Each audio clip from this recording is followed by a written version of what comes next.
کیا آپ پریشانی، تکلیف اور الجھنوں میں گھرے ہوئے ہیں، یا آپ بیمار ہیں، یا آپ کا کوئی عزیز بیمار ہے؟ تو آپ کو گھبرانے کی کوئی ضرورت نہیں ہے۔ آج میں آپ کو ایک ایسا وظیفہ بتانے والا ہوں، اگر آپ نے اللہ پر بھروسے کے ساتھ یہ وظیفہ کر لیا تو آپ کی تمام پریشانیاں، آپ کی تمام تکلیفیں ختم ہو جائے گی۔ اور آپ بیمار ہیں یا آپ کا کوئی عزیز بیمار ہے تو اس کی بیماری 100% صحت یابی میں بدل جائے گی، اس کو 100% شفا نصیب ہوگی، الا یہ کہ موت ہی اس کے مقدر میں ہو۔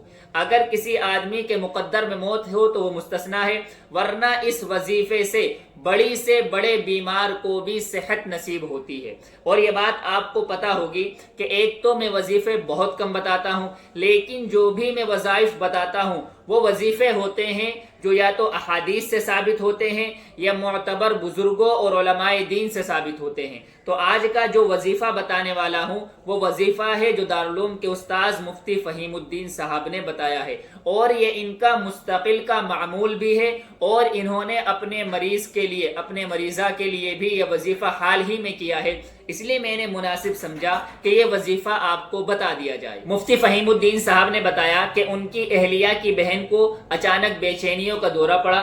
شروع میں تو سمجھ میں نہیں آیا، اچھی خاصی ہنس بول رہی تھی، اچھی خاصی بات کر رہی تھی، اچانک سے جب بیمار ہوئی تو اسپتال لے کر کے گئے۔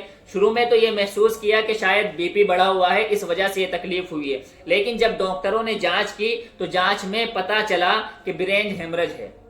اتنی بڑی بیماری ہے، سارے گھر کے لوگ گھبرا گئے۔ ڈاکٹروں نے کہا کہ آپریشن کرنا پڑے گا، آپریشن کی اجازت دے دی۔ سر کا آپریشن ہوا، آپریشن کے بعد پھر بھی زندگی کے کوئی آثار نظر نہیں آئے۔ اس کے بعد پھر ڈاکٹر آئے اور ڈاکٹروں نے کہا کہ ان کے سر میں خون جم گیا ہے، لہذا آپریشن دوبارہ کرنا پڑے گا۔ دوبارہ آپریشن کی بھی اجازت دے دی گئی، پھر بھی زندگی کے کوئی آثار نہیں ہے۔ تو مفتی فہیم صاحب فرماتے ہیں کہ میں نے اپنے یہ مریضہ کے لیے یہ وظیفہ کیا، اور اس وظیفے کے بعد جو رزلٹ آیا آپ سن کر کے حیران ہو جائیں گے۔ ان میں زندگی کے کوئی آثار نہیں تھے، لیکن اس وظیفے کی برکت سے ان کے اندر زندگی کے آثار پیدا ہونے شروع ہو گئے۔ جو ایک دم موت کے منہ میں جا چکی تھی، اب ان کو زندگی کے آثار آ چکے ہیں اور وہ خطرے سے باہر آ چکی ہے۔